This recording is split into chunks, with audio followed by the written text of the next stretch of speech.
என் சித்தம் அல்ல உன் சித்தம் நாதா, தருகிறேன் உன் பாதத்தில்.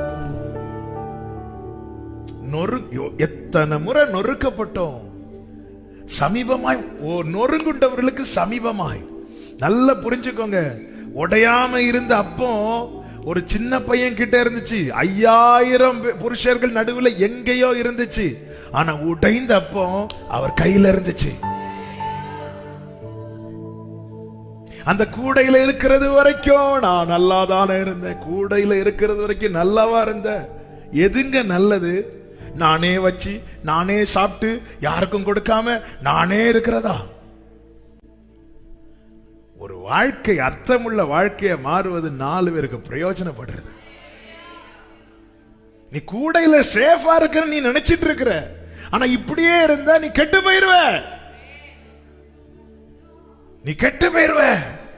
உன்னை வெளியே கொண்டு வருவதற்கு தான் இந்த வனாந்திரம், உன்னை வெளியே கொண்டு வரதுக்கு தான் இந்த இல்லாய்மை, உன்னை வெளியே கொண்டு வரதுக்கு தான் இந்த தரித்திரம், உன்னை வெளியே கொண்டு வரதுக்கு தான் இந்த வெறுமை, உன்னை வெளியே கொண்டு வருவதற்கு தான். கம்ஃபர்ட் ஜோன் நினைச்சிட்டு இருக்க பாத்தியா? அதுல இருந்து உன்னை வெளியே கொண்டு வரார். உன்னை வெளியே கொண்டு வந்து உடைக்க, வெளியே கொண்டு வந்து கண்மலை மேல நிறுத்துவார்னு பார்த்தா கையில் எடுத்து உயர்த்தி எல்லா கண்ணுக்கு முன்னாடி உடைக்கிறான். இதுதான் தாங்க முடியல. கூடைக்குள்ள வச்சு உடைச்சா யாருக்கும் தெரியாது. ஆனா இயேசு அப்பத்தை கையில் எடுத்து எல்லார் கண்கள் பார்த்திருக்க எடுத்து உடைக்கிறார். என்னாண்டவரே, கூடைக்குள்ளே உடைக்கப்பட்டப்ப யாருக்கும் தெரியாது, கெட்டு போனவரை தெரியாது.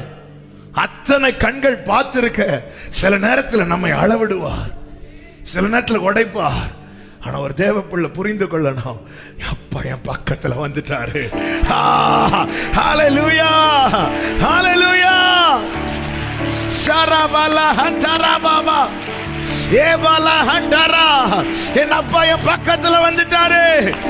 நொறுங்குண்டவர்களுக்கு அவர் சமீபமாய், சமீபமாய் என் தேவன் என் பக்கத்துல வந்துட்டாரு. ஹalleluya. கூடையிலிருந்து அப்போ சீஷர்களுக்கு வேண்டாம், அதனாலதான் ஜனங்களை அனுப்பிவிட சொல்றாங்க.